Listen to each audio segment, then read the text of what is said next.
Cette histoire s'est passée quand j'avais 12 ans. Cela remonte à plus de la moitié de ma vie, mais je ressens encore une grande gêne en y repensant.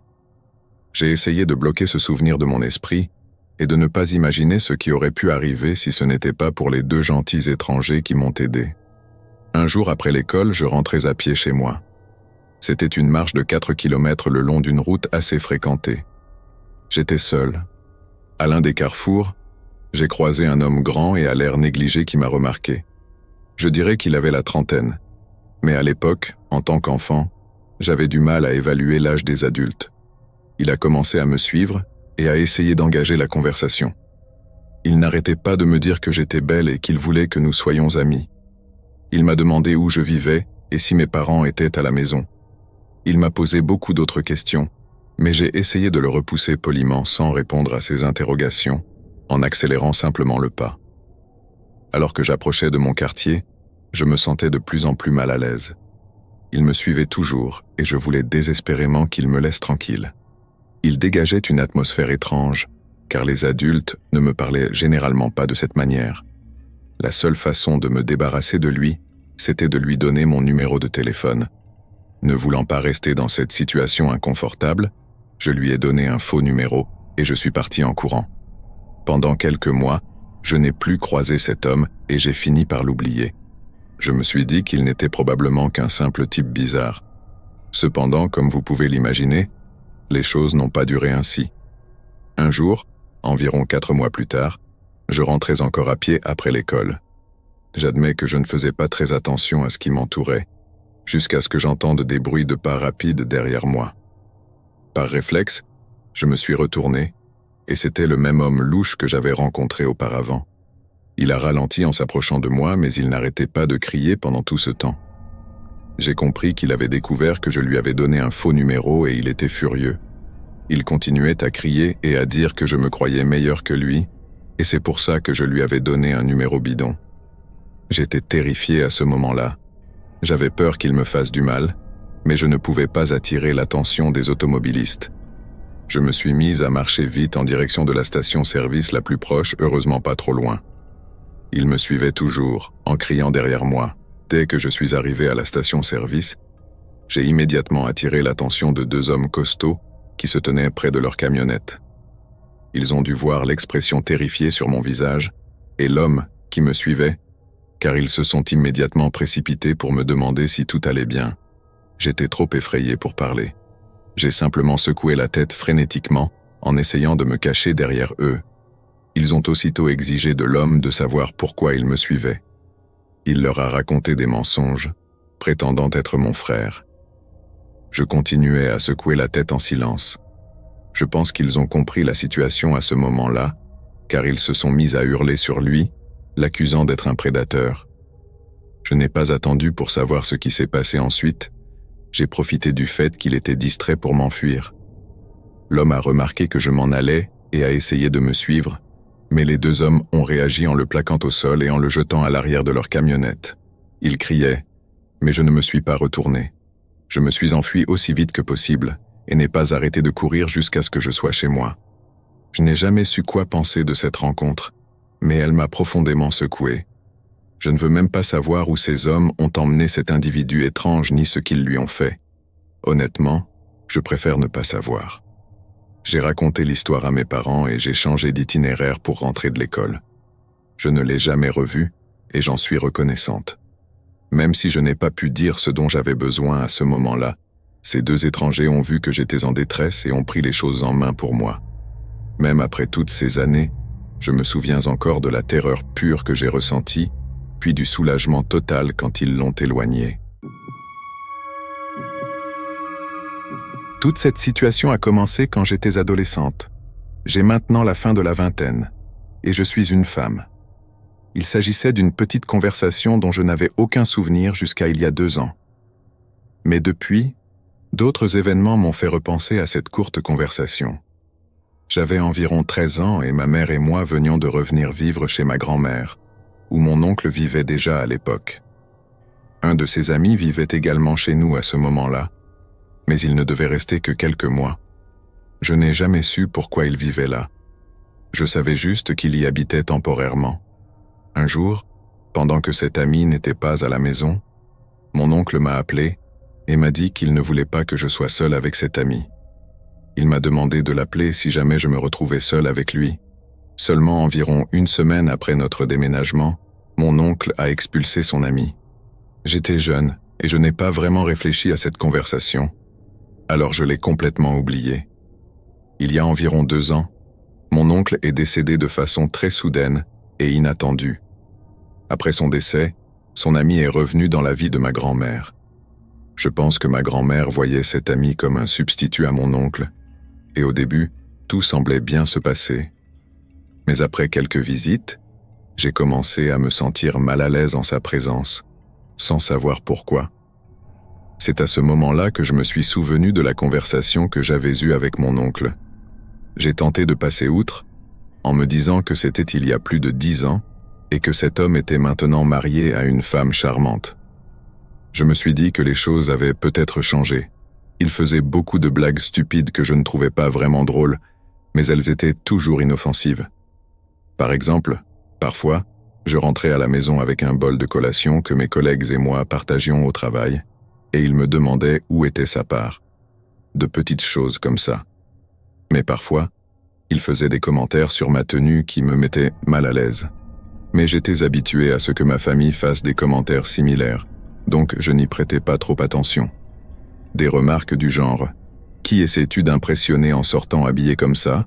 ou « Tu dois avoir plein d'hommes à tes pieds avec cette tenue. » À ce moment-là, j'ai commencé à éviter de quitter ma chambre quand il venait, mais il m'arrivait de ne pas pouvoir éviter les interactions avec lui, car il était là quand je rentrais du travail où il venait sans prévenir.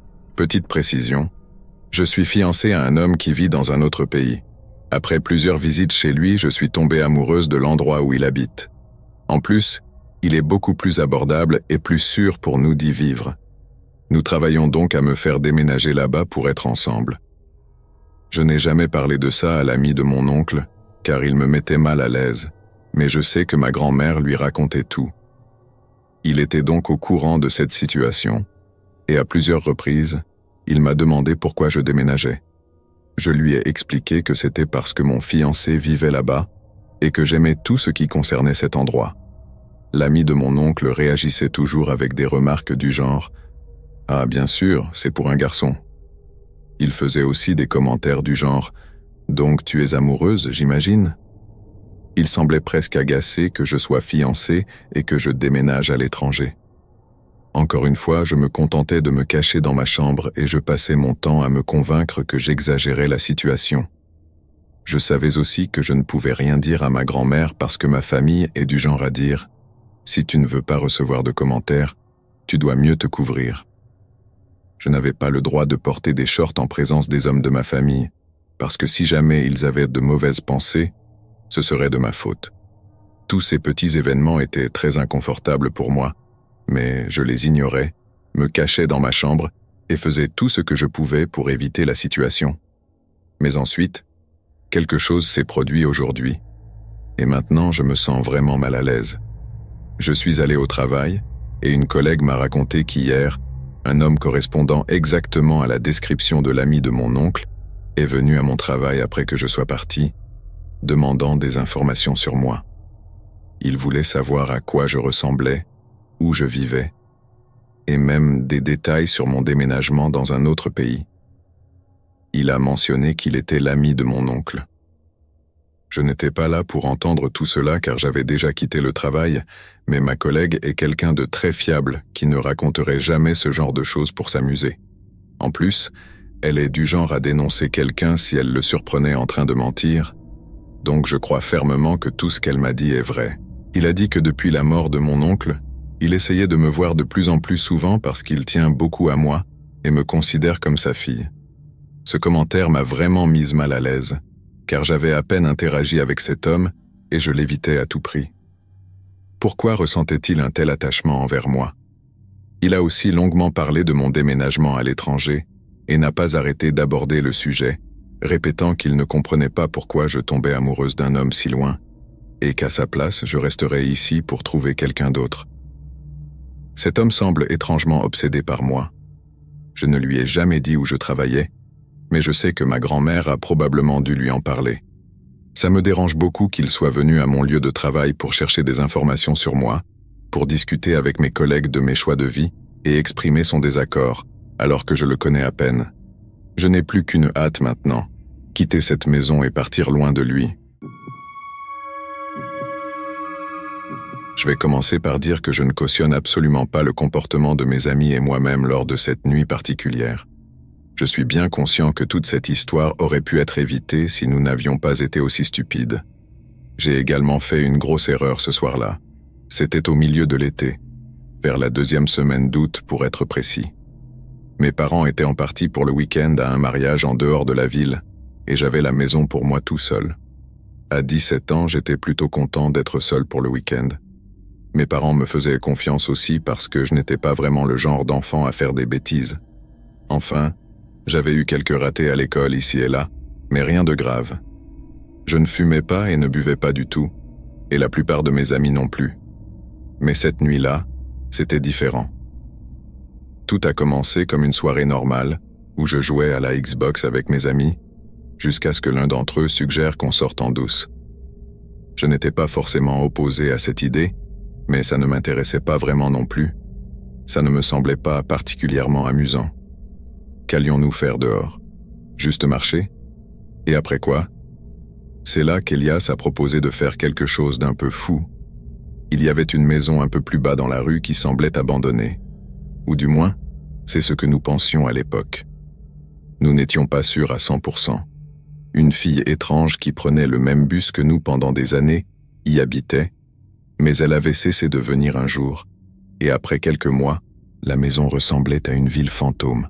L'herbe était vraiment envahie et on pouvait dire que la propriété n'était plus entretenue du tout.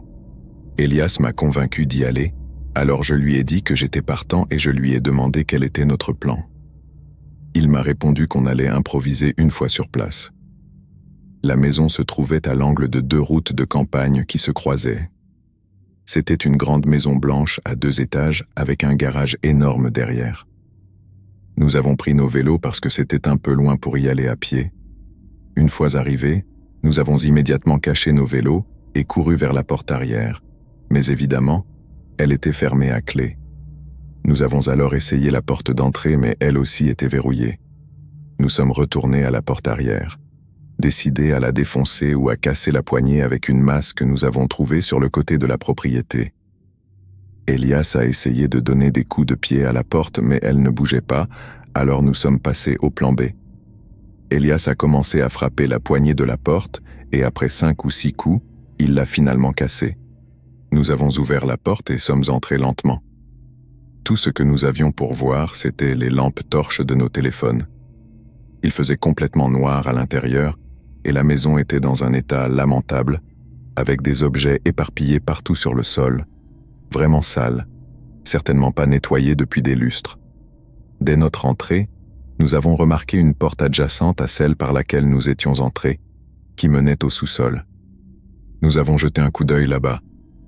Mon Dieu, mec, ce sous-sol semble tout droit sorti d'un film d'horreur, ai-je dit, glacé par la peur. Je ne me sentais pas assez courageux pour y descendre tout de suite. Pas avant d'avoir exploré le reste de la maison. Nous avons fouillé la maison, mais nous n'avons pas trouvé grand-chose, juste un tas de bazar sans intérêt. Ensuite, nous sommes montés et avons inspecté toutes les pièces. Bon, on ferait mieux de partir, ai-je dit. Attends, tu as entendu ça? A demandé Elias. Entendu quoi? Ai-je répondu. Écoute, idiot! Nous sommes restés figés de peur lorsque j'ai enfin entendu ce dont il parlait. Mec, il y a quelqu'un ici. La ferme devint, a dit Elias. Bon sang, tu vas nous faire attraper, idiot. Nous avons écouté en silence pendant un moment alors que les bruits continuaient. On aurait dit que quelqu'un fouillait dans des boîtes ou des tiroirs ou quelque chose du genre. Puis, ce que nous redoutions le plus est devenu réalité. Nous avons entendu des pas se diriger vers l'escalier. Mec, on s'en va, ai-je dit. Nous avons couru dans une des chambres et nous sommes cachés dans le placard. Mais de mon côté, j'ai commencé à ouvrir la fenêtre. Je faisais pas mal de bruit, mais je m'en fichais. Tout ce qui comptait, c'était de sortir de cette maison. Mec, qu'est-ce que tu fais? Ne pars pas sans moi. Allez, mec, ai-je dit. On doit partir. J'ai sauté par la fenêtre et me suis laissé tomber aussi doucement que possible. Je me suis fait assez mal à la jambe, mais je me suis mieux réceptionné que je ne l'aurais cru. Elias a commencé à crier et m'a dit de l'attendre, alors je l'ai fait. Dépêche-toi, mec, on n'a pas beaucoup de temps, lui ai-je dit. Ensuite, je me suis caché derrière un arbre pour me camoufler. Elias a sauté à son tour, mais il a mal atterri et s'est fait encore plus mal que moi. Heureusement, il pouvait encore boiter un peu par lui-même. Il m'a rejoint à l'arbre et s'est assis pour reprendre son souffle. Mec, on doit vraiment partir, ai-je dit. Ça va, au fait? Il m'a juste regardé avec un air évident de douleur. Non, il n'allait pas bien, c'était clair. Tout à coup, nous avons entendu des gens parler à côté. Heureusement, c'étaient les voisins. Nous avons commencé à marcher dans cette direction. Il faut garder à l'esprit que nous étions à la campagne et que les maisons étaient assez éloignées les unes des autres. Nous avons réalisé que nous ne pouvions pas leur demander de l'aide, étant donné que nous venions techniquement de commettre un crime. Cependant, nous avons ressenti une forme de réconfort en sachant qu'il y avait d'autres personnes à proximité, au cas où la situation tournerait mal. Nous avons marché un peu plus loin de la maison vide et trouvé une meilleure cachette pour nous reposer tout en examinant la cheville d'Elias. Après quelques minutes, nous avons commencé à entendre des bruits forts et des cris provenant de la maison dans laquelle nous venions d'entrer par effraction. Il devait y avoir 4 ou 5 personnes à l'intérieur. Puis, d'un coup, environ 10 à 15 coups de feu ont été tirés, comme d'une mitraillette ou d'une arme de ce genre. J'ai commencé à paniquer et nous avons fini par courir aussi vite que possible. Avec la cheville d'Elias dans cet état, nous avons dû faire un détour de 5 km pour rentrer chez nous. J'ai pratiquement dû porter mon ami à moitié mobile tout le long du chemin. Il nous a fallu plusieurs heures pour revenir à la maison, et nous avons encore entendu des coups de feu tirés par ces rednecks complètement fous. Je ne sais pas ce qui se serait passé si nous étions tombés sur eux. Je ne sais pas s'ils étaient des squatteurs ou les propriétaires de la maison, ou ce qu'il se passait avec eux, mais quelques mois plus tard, nous avons appris aux infos que quelqu'un avait été tué dans cette maison. Ils n'ont jamais attrapé les types qui ont fait ça. Et depuis, je ne peux pas m'empêcher de me demander ce qui s'est vraiment passé. Nous n'avons jamais eu une bonne vision de ces gens, mais je sais qu'ils savaient que nous étions là. Nous avons essayé de revenir chercher nos vélos quelques nuits plus tard, mais ils avaient disparu. Ils les avaient sûrement pris. C'est fou de penser que quelqu'un a été assassiné dans cette maison, littéralement pendant que nous étions là. Ça aurait très bien pu être nous. Si nous avions été trouvés là-bas, nous aurions été tués pour avoir été témoins. J'en suis sûr. Je suis une femme de 23 ans et j'étais récemment en vacances en Afrique avec ma famille. Nous avons passé 2 nuits dans un camp désertique au Sahara. La première nuit, ma sœur et moi parlions de passer du temps avec les gars qui travaillaient là-bas, tous probablement âgés de 20 à 35 ans. Ils semblaient très sympathiques et inoffensifs. J'ai remarqué, autour du feu de camp ce soir-là, qu'un des gars commençait à me porter plus d'attention, et cela m'a légèrement mise mal à l'aise. Mais je me suis dit que c'était juste une barrière linguistique ou quelque chose comme ça. Dans le désert, on peut voir les étoiles de façon incroyable, même la Voie lactée par temps clair, mais il faut attendre que la lune se couche, vers 2 heures du matin. Il semble que ce soit une habitude pour les gars du camp de venir frapper aux tentes, qui sont des tentes luxueuses avec des lits, des lumières, des toilettes et une douche. Les portes ont une serrure, donc ce n'est pas vraiment du camping traditionnel. J'imagine que c'est normal qu'ils viennent frapper à la porte pour voir si on est réveillé et si on veut sortir regarder les étoiles. Ma sœur et moi partagions une tente, et mes parents étaient dans une autre tente, de l'autre côté du sentier. La première nuit, vers minuit, j'ai dit à ma sœur que j'étais trop fatigué pour sortir, car je m'endormais déjà. Elle est partie regarder les étoiles sans moi et je n'ai pas verrouillé la porte, car je ne voulais pas qu'elle soit enfermée dehors si je m'endormais. Environ 1 heure plus tard, je dormais profondément lorsque je me suis réveillé en sursaut, apercevant une tête qui se penchait à l'intérieur de la tente. Je pensais que c'était ma sœur, alors je lui ai grogné. « Mais qu'est-ce que tu fais là ?» Parce que c'était vraiment étrange la façon dont elle se tenait là. Mais en reprenant mes esprits, Je me suis rendu compte que c'était le gars du feu de camp. Sa tête dépassait dans la tente pendant que je dormais. Je sais que cela aurait pu être un simple malentendu, mais je me suis senti totalement violé dans ma vie privée, d'autant plus que nous étions sur leur territoire, au milieu du désert. Je ne plaisante pas, il nous avait fallu 30 minutes en camion pour arriver dans les dunes.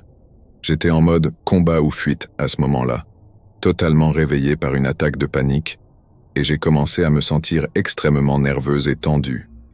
Je me suis dirigé vers la porte, et je lui ai dit que j'étais fatigué, mais il a continué à insister pour que je sorte voir les étoiles avec une couverture. J'ai continué à refuser en disant que je ne me sentais pas bien, que j'étais fatigué, ce qui était vrai.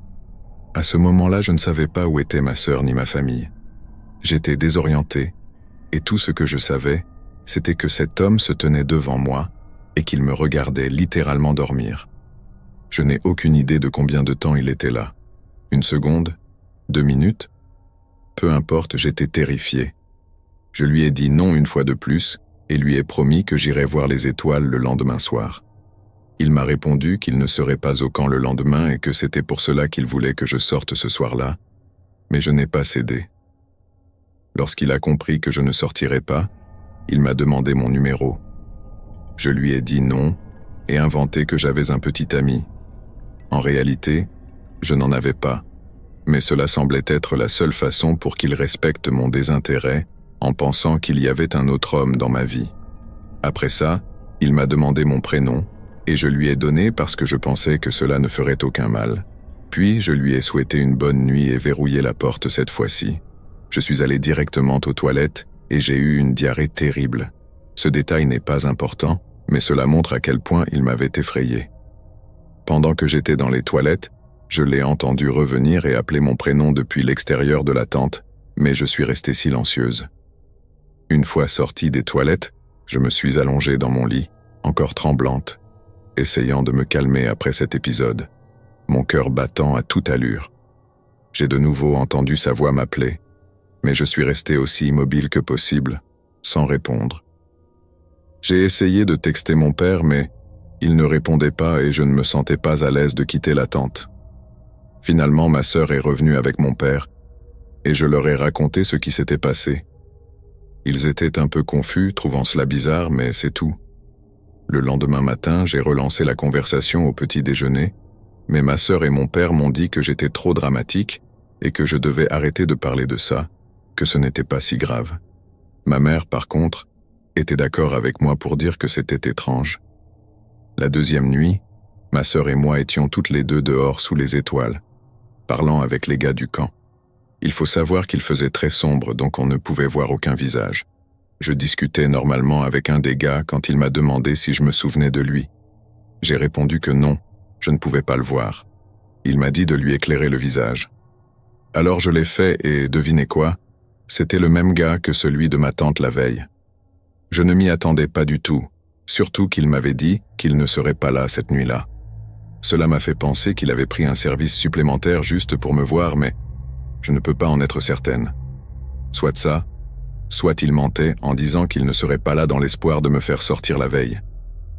Étonnamment, il a été respectueux cette nuit-là, alors je n'ai rien dit aux autres gars du camp.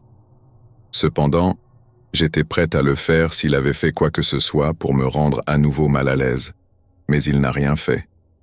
Le lendemain matin, nous avons quitté la région, et quelques jours plus tard, j'ai commencé à recevoir des demandes de messages sur Instagram. Vous ne devinerez jamais, ce gars m'a retrouvé. J'avais tagué le désert dans mes photos que j'avais postées. Sérieusement, il m'a trouvé juste avec mon prénom et une région désertique. Mon prénom n'est même pas si rare.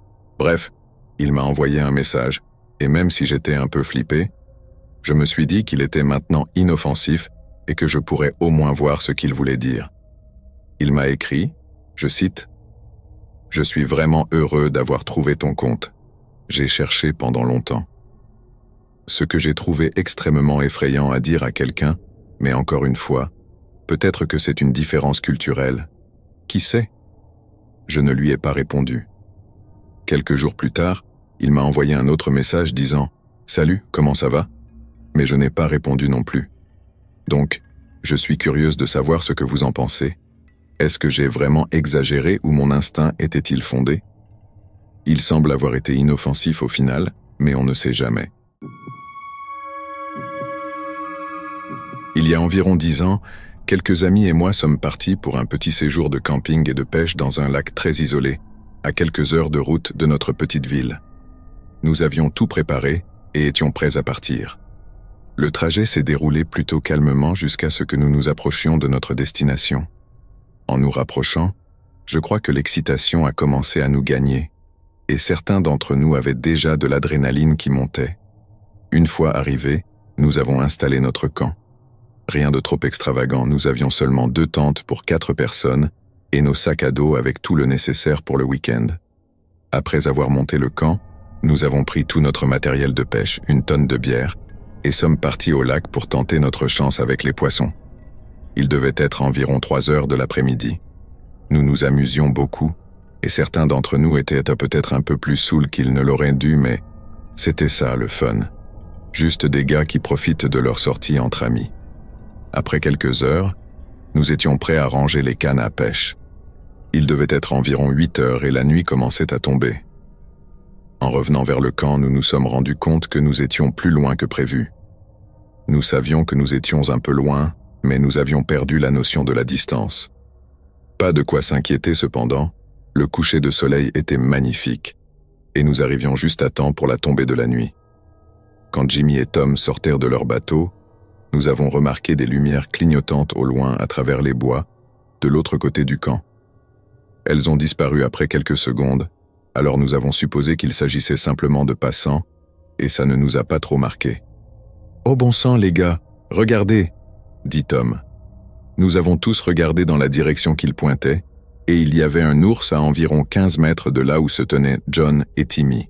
« Yo, restez calme, et il va nous laisser tranquilles », ai-je dit en essayant de garder tout le monde calme.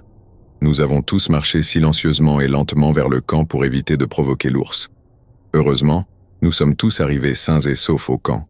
Juste au moment où nous pensions que nos problèmes étaient terminés, nous avons entendu une voiture approcher au loin. Elle se rapprochait, et nous avons commencé à voir les phares. Quelques instants plus tard, une voiture s'est arrêtée près de nous, au camp. C'était un SUV tout noir. J'ai ressenti un frisson de peur car j'avais entendu des histoires d'attaques surprises dans les bois. Malheureusement, c'est la première pensée qui m'est venue à l'esprit. Se battre ou fuir. J'ai ressenti une légère panique intérieure quand 2 hommes sont sortis du véhicule. Ils devaient tous deux mesurer environ 1,85 m ou plus, et ils étaient tous deux très costauds. Ils se sont présentés comme des shérifs et nous ont demandé ce que nous faisions là. Tom a répondu que nous campions et c'est à ce moment-là que j'ai éclaté en leur disant de nous laisser tranquilles. J'avais un mauvais pressentiment à propos de cette situation. Nous pouvions à peine les voir dans l'obscurité car ils nous éblouissaient avec leurs lampes torches. Ils ont dit qu'ils nous avaient vus pêcher et ont exigé de voir nos permis de pêche, que nous avions tous, donc ce n'était pas un problème. Je ne voulais cependant pas leur donner mon permis, car je commençais à me demander s'ils étaient vraiment des policiers. En plus, nous n'avions rien fait pour qu'ils soupçonnent l'un de nous d'avoir commis un crime, et je leur ai clairement dit que je connaissais mes droits en tant que citoyen américain. L'un d'eux m'a menacé de m'arrêter si je ne lui donnais pas mes papiers d'identité. Mais je ne me suis pas laissé intimider. Mon père est policier, et je sais que ce n'est pas normal pour eux d'abuser de leur pouvoir de cette manière. Mon père m'a toujours dit quoi faire dans une telle situation. Je leur ai dit que mon père était le chef de la police du comté, et je leur ai demandé de quel comté ils venaient. Bien sûr, ils n'ont pas répondu à ma question. J'avais menti un peu, en espérant que cela nous donnerait un peu de crédibilité. Mon père n'était pas le chef de police de ce comté précisément, mais du comté voisin. Après cela, nous avons tous vu qu'ils commençaient à perdre leur assurance. Ils ont commencé à prétendre qu'il n'y avait plus de problème. « Désolé de vous avoir dérangé, les gars », a dit l'un d'eux. Puis ils sont retournés à leur voiture. Alors qu'ils retournaient à leur SUV, nous avons remarqué qu'ils ne portaient pas d'uniforme de police traditionnel. Ils portaient juste des chemises à carreaux et des survêtements. Peut-être aurions-nous dû les poursuivre ou appeler la police, mais nous ne l'avons jamais fait. Nous étions tous sûrs qu'ils étaient de faux policiers. Quand je suis rentré à la maison, j'ai raconté l'histoire à mon père, mais il n'a jamais alerté la station parce que nous n'avions pas assez de détails sur ces hommes. Je ne peux m'empêcher de me demander ce qu'ils avaient prévu de faire. Si ce n'étaient pas de vrais policiers, allaient-ils essayer de nous fouiller, de nous désarmer et de nous attaquer ou nous voler? Si c'étaient des vrais, étaient-ils juste en plein abus de pouvoir? Qui sait, mais je suis content que rien de plus grave ne soit arrivé. Pour vous donner un peu de contexte, je suis une femme de 32 ans, et cette histoire s'est passée quand j'avais environ 25 ou 26 ans. À cette époque, je travaillais à plein temps comme chercheuse dans une université, et c'est là que se sont déroulées ces rencontres. Je n'étais pas professeur ou quoi que ce soit, et à cause de mon âge à l'époque, il était facile de me confondre avec une autre étudiante qui se promène sur le campus. Certaines journées, quand le temps était agréable, je préférais passer ma pause déjeuner à me balader dans l'enceinte de l'université ou à m'asseoir sous un arbre ombragé, sur un banc. Cela me permettait de m'échapper un peu des coins confinés de mon laboratoire. Un de ces jours, alors que je me détendais sur un banc, un étudiant masculin est passé et m'a demandé s'il pouvait s'asseoir à côté de moi. Je suis une personne plutôt timide et maladroite, donc même si j'aurais préféré être seul, j'ai accepté. Il a entamé une conversation simple, à laquelle j'ai répondu, mais en étant prudente de ne pas trop en dire sur moi-même. À un moment donné, il a mentionné qu'il m'avait vu entrer et sortir d'un certain bâtiment de département. Cela m'a un peu inquiété, car je ne l'avais jamais remarqué avant. J'ai mis cette remarque de côté, me disant que j'avais passé beaucoup de pauses dehors ces derniers jours, donc peut-être qu'il m'avait juste vu par hasard. Il m'a demandé si j'étudiais dans ce département et je lui ai répondu que je n'étais pas étudiante, mais que je travaillais là-bas. Il m'a dit qu'il était étudiant en ingénierie et il m'a ensuite proposé de prendre un café avec lui un de ces jours. J'ai poliment décliné en lui disant que j'avais un petit ami. Après cela, il est parti et j'ai pensé que je ne le reverrais probablement pas. Environ 1 à 2 semaines plus tard, je passais une autre pause déjeuner à l'extérieur, sur un banc différent cette fois. À ma grande surprise, le même étudiant est apparu de nulle part et m'a de nouveau demandé s'il pouvait s'asseoir à côté de moi. Je ne me souviens pas de comment la conversation a commencé, mais je me sentais de plus en plus mal à l'aise à l'idée qu'il allait peut-être me demander à nouveau de sortir. Et bien sûr, c'est ce qu'il a fait. Il m'a de nouveau demandé si nous pouvions aller prendre un café ensemble un de ces jours. Je m'excusais encore une fois, lui rappelant que j'avais un petit ami, et que je ne pouvais donc pas accepter son invitation. Comme la première fois, il est parti après ça.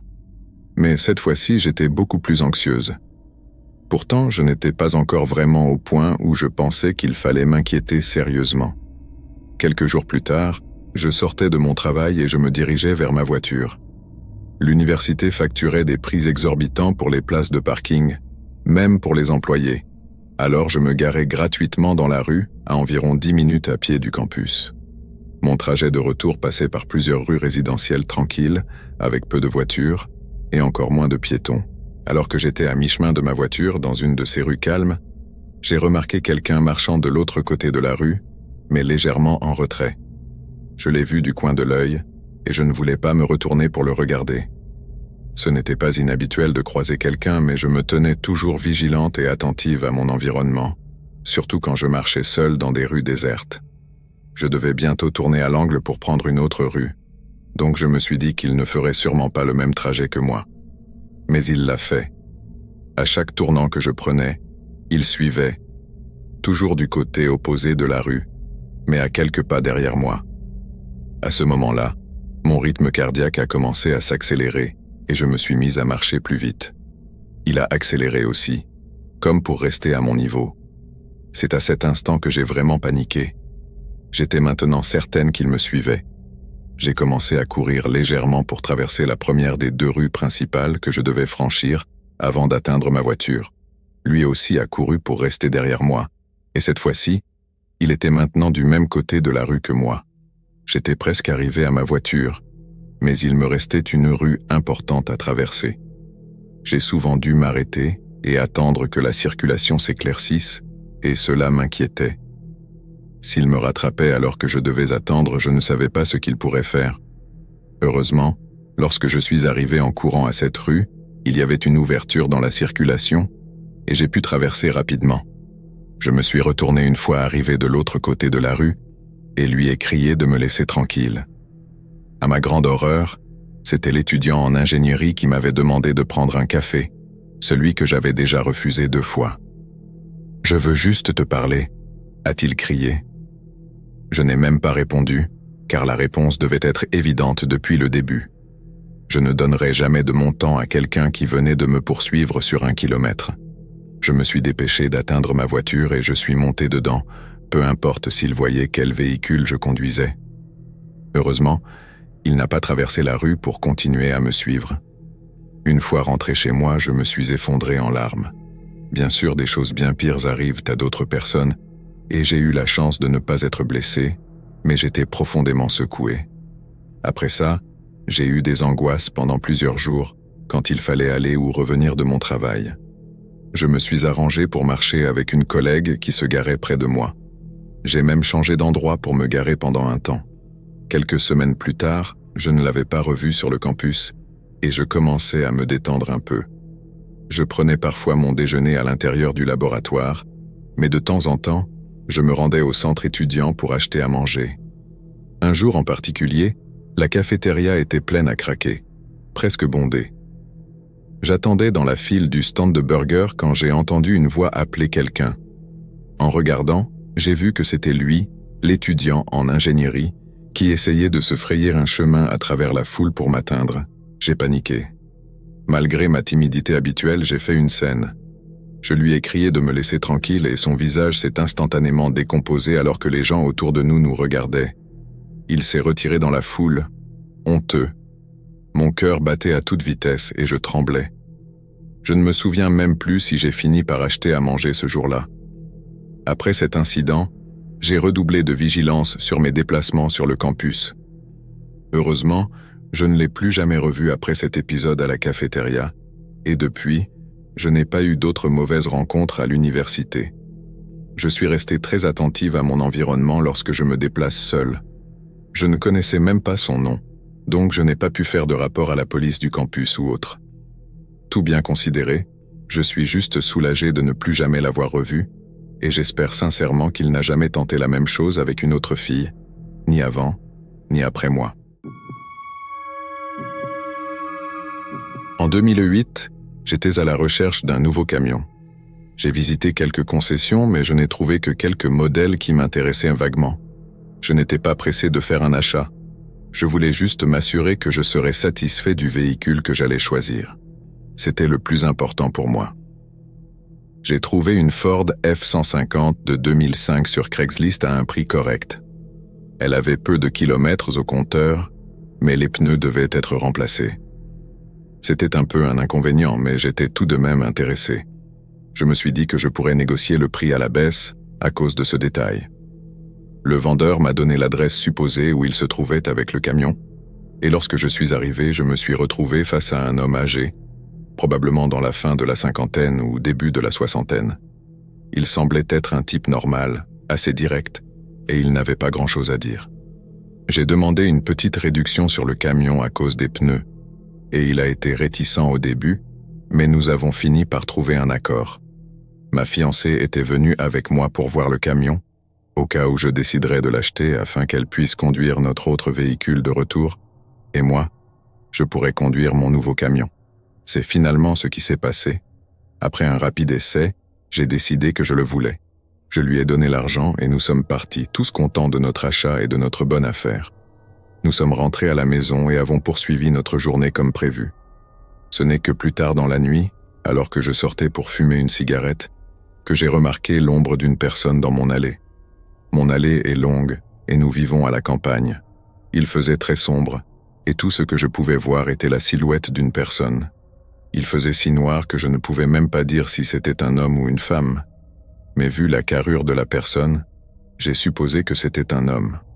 Je lui ai demandé qui il était, mais il n'a pas répondu. Je l'ai menacé d'appeler la police s'il ne partait pas, et c'est à ce moment-là qu'il s'est mis à marcher vers moi. Je suis rentré rapidement à l'intérieur, et j'ai dit à ma femme d'appeler la police et de leur dire qu'il y avait un inconnu dans notre allée. Je suis allé chercher mon fusil dans notre chambre, puis je suis ressorti pour essayer de faire fuir l'intrus, Mais il avait disparu. Je pensais l'avoir effrayé, et j'ai ri tout seul, mais j'avais tort. En une seconde, j'ai entendu ma femme crier à l'intérieur pour que je vienne l'aider. Je suis entré en courant aussi vite que possible, et j'ai vu cet homme qui avait plaqué ma femme au sol. Je me suis précipité vers lui et l'ai frappé avec la crosse de mon fusil, ce qui l'a assommé. Apparemment, nous avions oublié de verrouiller la porte du garage, et c'est ainsi qu'il était entré chez nous. J'ai attaché ses poignets avec un serre-câble pour l'immobiliser au cas où il se réveillerait et tenterait de s'échapper. Nous avons attendu l'arrivée de la police, et à un moment donné, je me suis demandé s'il était toujours vivant, alors j'ai vérifié son pouls. Il respirait toujours, alors j'étais soulagé de ne pas l'avoir tué. Les policiers sont arrivés et ont arrêté l'homme, mais pas avant de l'emmener à l'hôpital. Ma femme et moi avons été emmenés au poste pour être interrogés. Depuis ce jour, je suis devenu quelqu'un de très anxieux et paranoïaque. Je pense même avoir développé une sorte de syndrome de stress post-traumatique après cet incident. Nous avons appris plus tard qu'il avait placé un traceur GPS sous notre camion avant de nous le vendre, et c'est ainsi qu'il nous avait retrouvés. Pourquoi il a fait cela? Nous n'en savons rien. Toute cette histoire est extrêmement étrange. Ma femme et moi y pensons encore de temps en temps, et nous n'avons aucune idée de ce qu'il avait contre nous ou pourquoi il voulait nous faire du mal. La police n'a jamais obtenu de réponse claire de cet homme non plus. Ce qui est sûr, c'est qu'il avait un problème mental. Mais qu'est-ce qui pousse un homme à devenir violent sans raison apparente? Franchement, il a eu de la chance de quitter notre maison vivant après avoir attaqué ma femme de cette manière. Pour résumer un peu, j'ai eu un stalker pendant environ 4 ans. Il n'a jamais été violent ou ne m'a jamais menacé directement, donc, étant têtu, j'ai fait de mon mieux pour l'ignorer et ne pas lui montrer la moindre peur. Honnêtement, après un moment, je n'étais même plus effrayé, car il ne s'approchait presque jamais de moi. Je comprends que le stalking peut profondément affecter certaines personnes, même dans un cas comme le mien, et c'est tout à fait légitime. Mais j'imagine que j'ai eu de la chance, car cela ne m'a jamais affecté psychologiquement. Son comportement de stalker consistait principalement à m'envoyer des lettres et des cadeaux, comme des photos de mon immeuble prises de l'extérieur, des objets qu'il avait fouillés dans ma poubelle, et ainsi de suite. J'ai appelé la police plusieurs fois, mais ils n'ont jamais réussi à l'attraper ou à l'identifier. Comme je n'utilise presque pas les réseaux sociaux, à part Reddit, et que je ne laisse jamais d'informations personnelles en ligne, je ne pensais pas qu'il finirait par me retrouver ici. Quelqu'un m'a demandé une fois « Est-ce qu'il sait que tu parles de lui sur Reddit ?» Et j'ai répondu « Peut-être que ça le rendrait furieux, ou au contraire, ça l'exciterait. » Je ne sais pas, et je m'en fiche. Eh bien, maintenant, je connais la réponse. Il a effectivement vu mes messages, et il n'a pas du tout apprécié. Comme je l'ai dit, il n'avait jamais été agressif auparavant, et il ne s'était jamais vraiment approché de moi. Le plus près qu'il ait été, c'était lorsqu'il m'a envoyé une photo de moi en train d'ouvrir la porte de mon appartement. Je pense qu'il a peut-être installé une caméra là-bas, car je ne l'ai jamais vu physiquement prendre cette photo. Je pense que je l'aurais remarqué s'il avait été là en personne, mais je ne suis pas sûr. Je ne sais pas comment il a eu vent de mon AMA, Ask Me Anything, sur Reddit, mais il l'a fait. La semaine suivante a été calme, aucune lettre, aucune trace de lui. Ensuite, il m'a envoyé une lettre avec des questions imprimées et mes réponses tirées de l'AMA. Il m'a aussi laissé une longue lettre de haine à propos de mon petit ami, à propos d'un sujet que j'avais posté sur la version allemande de Air Amith Asshole. Jamais auparavant, il ne s'était montré haineux dans ses lettres. Bien sûr, il n'avait jamais aimé mon petit ami, mais il ne m'avait jamais adressé de message de ce genre.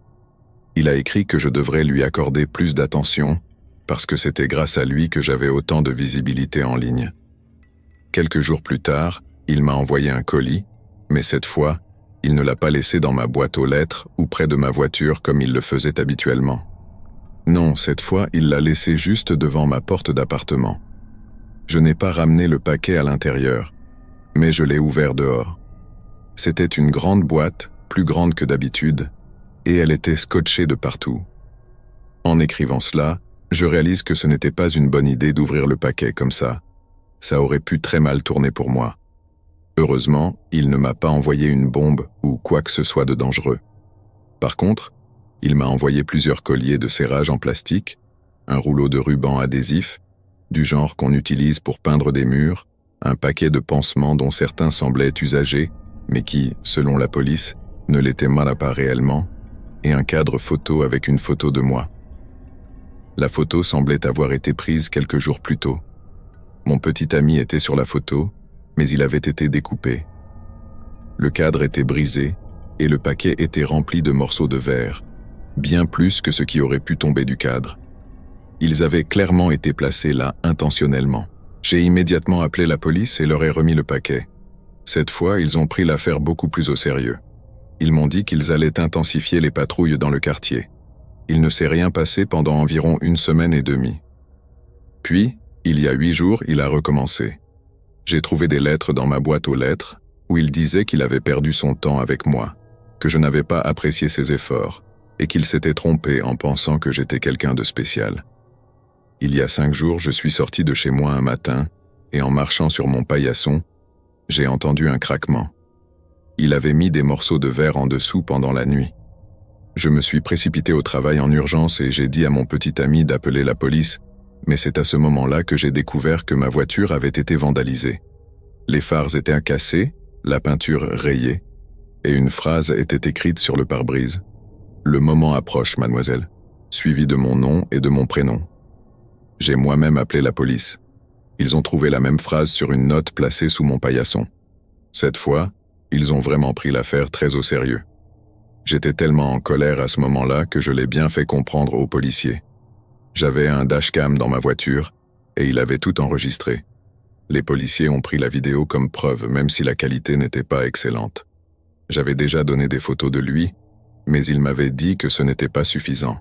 Maintenant, ils allaient vraiment enquêter. Cela a été calme pendant 2 jours.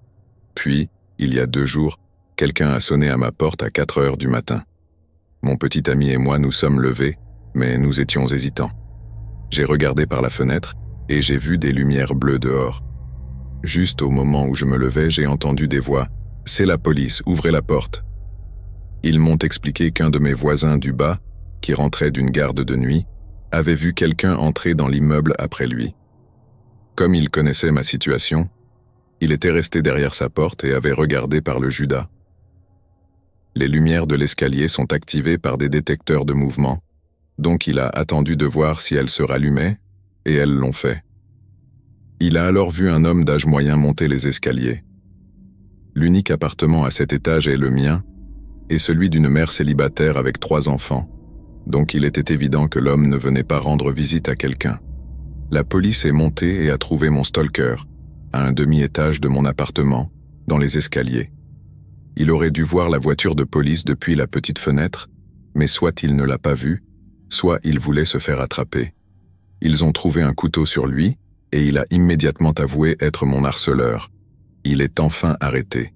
Après 4 ans, un post provoquant sur Reddit et un voisin attentif et compatissant, il est enfin hors d'état de nuire. Enfin, pour l'instant. Il fait face à plusieurs accusations, et j'ai remis toutes les preuves accumulées au cours de ces 4 années. Je ne sais pas quel sera le verdict final, mais pour l'instant, j'ai enfin un peu de paix. J'ai longtemps hésité à partager cette histoire, car je sais à quel point la confiance mutuelle entre un résident et son propriétaire ou le personnel de maintenance est importante. Je ne veux pas instiller de méfiance inutile chez qui que ce soit.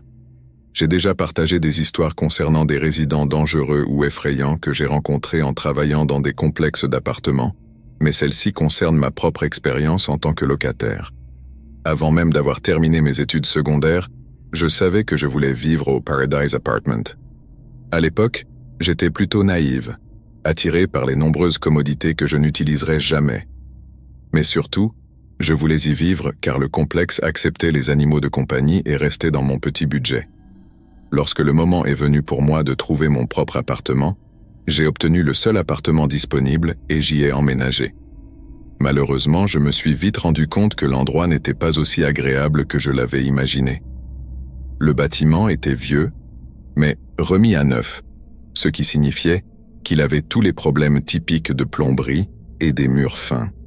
J'ai également appris que ce n'était pas le quartier le plus sûr de la ville. Je suivais principalement des cours en ligne, mais j'avais un cours en présentiel 2 fois par semaine, à 8 heures du matin. J'étais plutôt casanière, donc je sortais rarement en journée, sauf pour assister à ce cours, faire quelques courses ou passer du temps avec mon petit ami en soirée après son travail. Mon appartement était un peu comme un triangle des Bermudes. Bien qu'il ne fasse que 60 mètres carrés et que je vive seul, les choses disparaissaient sans raison apparente. À ce moment-là, j'avais 2 chatons, et je leur en attribuais souvent la faute lorsque des choses disparaissaient. Pourtant, il y avait quelque chose d'étrange qui se répétait. Je retrouvais régulièrement ma boîte de sous-vêtements posée au centre de ma chambre, les jours où j'avais cours. Je n'avais pas de vraie commode. J'utilisais une étagère Ikea avec des boîtes en tissu Ikea pour mes vêtements, y compris une boîte dédiée à mes sous-vêtements. Chaque matin, avant de partir en cours, je choisissais un sous-vêtement et je pensais toujours remettre la boîte à sa place. Mais après le cours, je la retrouvais souvent au milieu de la pièce. Cela me semblait étrange, mais je mettais ça sur le compte de mes matinées pressées, où j'étais plus concentré sur le fait de ne pas être en retard. Peu à peu, je suis devenu paranoïaque. J'avais l'impression que mes vêtements disparaissaient parfois aussi. Mes articles préférés allaient dans le panier à linge, mais ne revenaient jamais avec les vêtements propres. Vers la fin du semestre, je travaillais un soir sur un devoir, et mon petit ami m'a appelé pour me dire que son colocataire l'avait accidentellement enfermé dehors. J'avais une clé de leur appartement, donc il m'a demandé si je pouvais venir rapidement lui ouvrir la porte. Avant de partir, j'ai remarqué que j'avais laissé toutes les lumières de mon appartement allumées, chose que je faisais rarement car je vivais avec un budget serré. Normalement, je m'assurais de tout éteindre en partant, mais je savais que j'allais faire un aller-retour rapide. Donc, je ne m'en souciais pas trop. Mon petit ami vivait à seulement 5 minutes de chez moi, et je savais que je serais de retour en moins de 15 minutes. Effectivement, je suis revenu environ 15 minutes plus tard. Dès que je suis arrivé devant mon appartement, quelque chose m'a paru étrange. Toutes les lumières que j'avais laissées allumées étaient maintenant éteintes. J'ai appelé mon petit ami, lui demandant de venir me rejoindre, car quelque chose ne tournait pas rond. Nous avons déverrouillé la porte et sommes entrés. Toutes les lumières étaient éteintes. Pensant à une panne d'électricité, j'ai testé l'interrupteur principal, mais il a parfaitement fonctionné. Mon petit ami a vérifié tout l'appartement, mais il n'y avait personne. Pourtant, quelqu'un avait éteint systématiquement toutes les lumières, même celles de mon lézard, qui fonctionnait pourtant sur une minuterie et restait allumée en permanence. Mon ordinateur portable, que j'avais laissé ouvert sur mon devoir, avait été fermé et éteint. J'ai immédiatement appelé le numéro d'urgence de la maintenance et expliqué que quelqu'un était entré dans mon appartement et avait utilisé une clé, puisqu'il n'y avait aucun signe d'effraction. Le gestionnaire m'a rappelé en disant que je devais m'imaginer des choses, que j'avais probablement éteint les lumières moi-même avant de partir. Je lui ai assuré que je n'aurais jamais éteint l'ordinateur, ni la lampe du lézard. Il a fini par accepter de changer les serrures pour me rassurer. J'étais inquiète que ce soit quelqu'un du personnel, car ils étaient les seuls autres à avoir des clés. Le gestionnaire m'a affirmé que toutes les clés étaient sécurisées dans un coffre nécessitant un code personnalisé et surveillé par des caméras de sécurité dans le bureau. Ils ont changé ma serrure, mais je doutais que cela change quoi que ce soit. Je savais qu'il n'y avait que 2 techniciens d'entretien qui travaillaient dans le complexe. Un homme plus âgé, très gentil, mais pas très compétent, et un jeune homme barbu qui me mettait mal à l'aise. Je soupçonnais que c'était lui qui entrait en douce dans mon appartement. Quand j'avais emménagé, le gestionnaire m'avait dit qu'on me poserait un nouveau comptoir de cuisine dans les 3 jours. Après une semaine sans travaux, j'avais complètement oublié cette promesse. Un jour, alors que j'étais assise dans mon salon, ce technicien barbu est entré sans frapper ni s'annoncer. Je n'avais reçu aucun préavis de visite. Il a dit qu'il venait installer le nouveau comptoir, mais il lui a fallu 2 jours pour installer une petite pièce. Quelques semaines plus tard, je sortais de la douche et j'ai entendu un coup à la porte. J'ai crié « Un instant !» Puis j'ai commencé à m'habiller. 2 secondes plus tard, la porte a commencé à s'ouvrir. J'ai dû la refermer en urgence, encore enveloppée dans ma serviette. Il a prétendu qu'il ne m'avait pas entendu, mais j'en doutais fortement. Un autre jour, j'ai trouvé une note de ce technicien m'informant qu'il était entré dans mon appartement pendant mon absence, sans raison claire. Il a également mentionné qu'il avait fait attention à ne pas laisser sortir mes chats, ajoutant que mon troisième chat était mignon. Le problème, c'est que je n'avais pas de troisième chat. J'avais cependant une photo de mon chat d'enfance sur une étagère Ikea dans ma chambre, où je rangeais mes vêtements. À ce moment-là, je suis allé au bureau et j'ai demandé à ce qu'une note soit ajoutée à mon dossier, stipulant que je voulais un préavis de 24 heures avant toute entrée dans mon appartement et que je souhaitais être présente lors de ces visites. Je savais maintenant avec certitude que quelqu'un entrait discrètement chez moi. Tout avait du sens. Peu de temps après, les visites surprises ont cessé et les choses ont arrêté de bouger. Le technicien barbu vivait également sur place. Il savait donc quand je sortais et quand je revenais. Il est impossible de savoir combien de fois il était entré en cachette, combien de petits souvenirs il avait volés, et s'il était venu pendant que je dormais. Même après l'incident des lumières, j'ai ajouté mon propre verrou, mais je ne faisais toujours pas totalement confiance à l'endroit. J'ai fini par acheter un condo avec l'aide de mes parents, et j'ai sous-loué l'appartement. Dans mes derniers jours dans cet appartement, ma mère est venue m'aider à déménager. Pendant que j'étais à un cours, elle a surpris le technicien barbu en train d'essayer d'ouvrir la nouvelle serrure. Elle lui a demandé ce qu'il faisait et il a répondu qu'il venait pour repeindre la porte. Elle l'a renvoyé en lui disant qu'il pouvait attendre que j'aie déménagé. Quelques années plus tard, je travaillais dans un autre complexe d'appartements en ville. J'ai fini par croiser le propriétaire des Paradise Apartments. J'étais en train de faire du shopping, une pratique qui consiste à visiter d'autres complexes pour obtenir des informations sous couvert de vouloir louer un appartement. Lors de la visite, l'homme m'a demandé si j'avais des opinions sur d'autres complexes en ville, mentionnant les Paradise Apartments. Normalement, je ne critiquais jamais d'autres complexes, mais je lui ai dit que je n'étais probablement pas la meilleure personne pour répondre, car j'avais probablement laissé le seul avis négatif sur Paradise ces 5 dernières années. Il m'a demandé d'élaborer, et je lui ai raconté que mon appartement avait été cambriolé et que je soupçonnais quelqu'un du personnel de maintenance. C'est alors qu'il m'a révélé qu'il était le propriétaire de Paradise, visiblement troublé par mon histoire. Il a appelé le gestionnaire en haut-parleur pour lui demander s'il avait déjà eu des problèmes avec le personnel de maintenance à l'époque où j'y habitais. Le gestionnaire a confirmé qu'il avait dû renvoyer un jeune technicien barbu parce qu'il avait été pris à plusieurs reprises en train de s'introduire dans les appartements de femmes seules. Le propriétaire m'a assuré que le problème avait été résolu et m'a demandé si je voulais changer mon avis en ligne. Je lui ai dit que cela ne changerait pas ce que j'avais vécu, mais j'étais satisfaite de savoir que mes soupçons étaient fondés. Au fil des années où j'ai travaillé comme agent de location, j'ai appris à quel point certains complexes peuvent négliger la sécurité des locataires pour économiser du temps et de l'argent. Beaucoup de complexes ne changent pas les serrures après un départ, même si c'est une politique standard. Certains ne vérifient même pas le casier judiciaire de leurs employés, bien qu'ils exigent des vérifications de la part des locataires.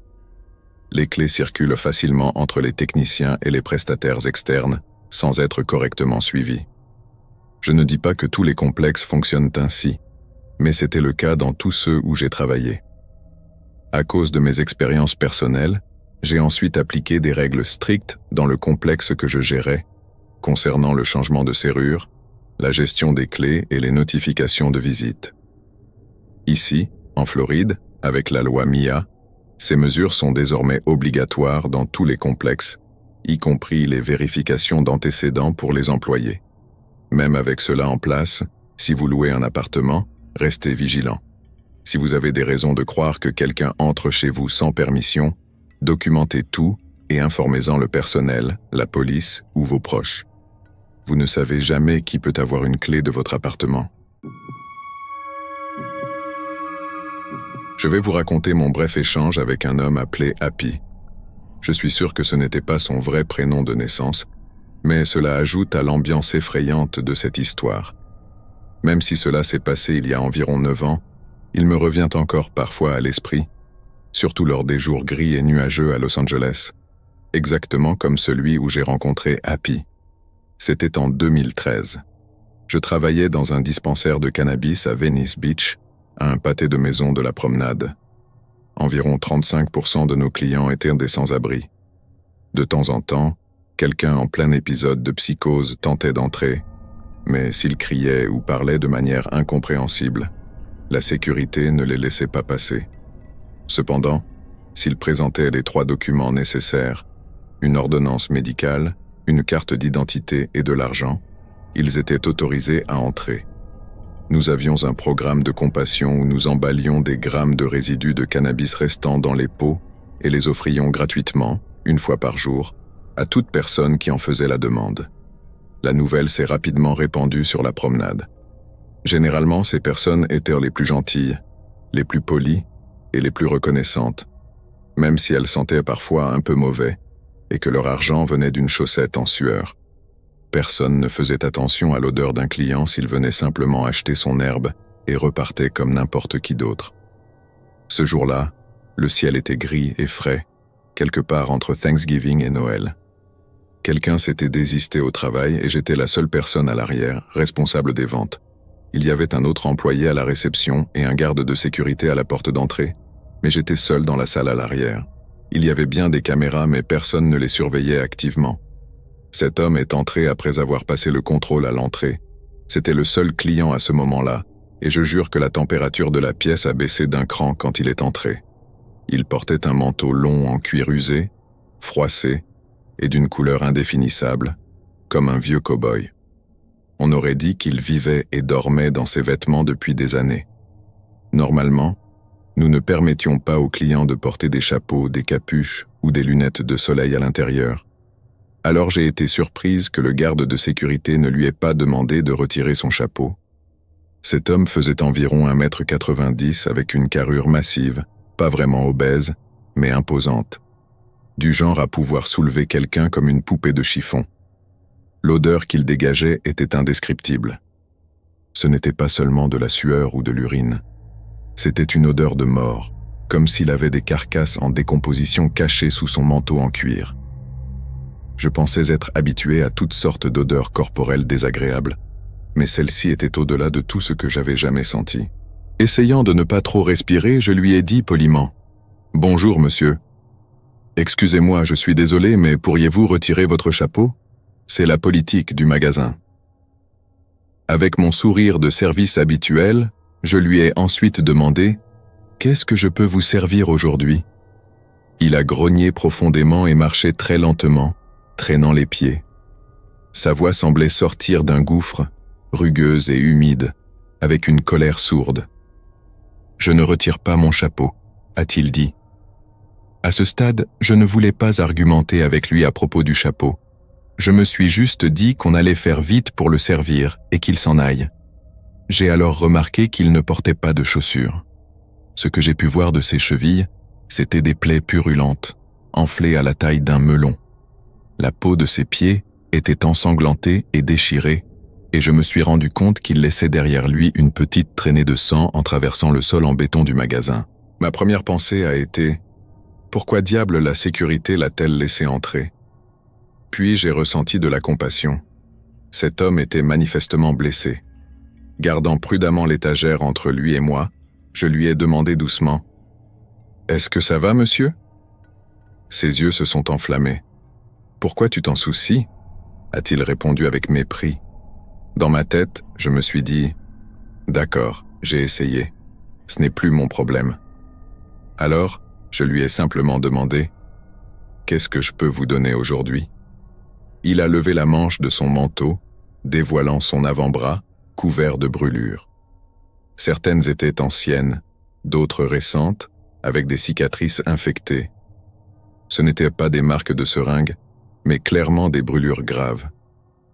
Il avait aussi un tatouage fait maison, un smiley au contour irrégulier, 2 lignes pour les yeux, et un sourire tordu. Il a pointé ce tatouage et a dit « Je suis Happy ». L'odeur était si forte que je ne pouvais plus respirer normalement. Je lui ai demandé ce qu'il voulait et il m'a répondu « Juste pour toi ». Ses yeux étaient sombres et menaçants. Il était sale, comme s'il vivait dans les bois.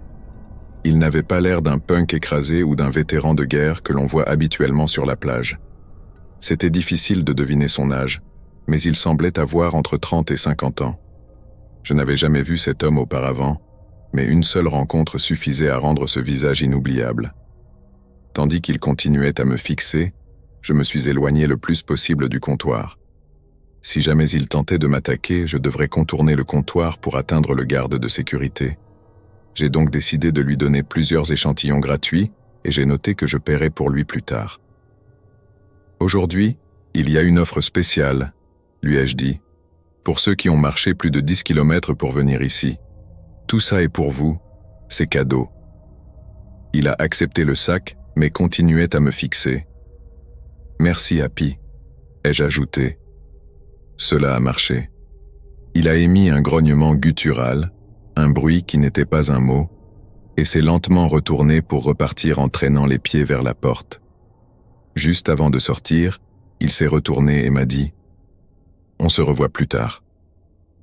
Quand il a enfin quitté le magasin, il a laissé derrière lui cette odeur mortelle. Je me suis senti soulagé de ne pas le revoir. J'ai demandé à la sécurité pourquoi ils l'avaient laissé entrer. Ils m'ont expliqué qu'ils avaient remarqué ses pieds ensanglantés et lui avaient demandé si tout allait bien. Il s'était alors approché du garde, menaçant de l'étrangler tout en le traitant de « stupide ». Avec seulement 2 jeunes filles de 22 ans pour gérer la boutique, le garde ne voulait pas risquer de se faire tuer. Il avait donc espéré que Happy achèterait simplement son herbe et partirait. Il surveillait les caméras, prêt à appeler la police si les choses tournaient en mal. Cela nous a tous effrayés, mais heureusement tout s'est bien terminé.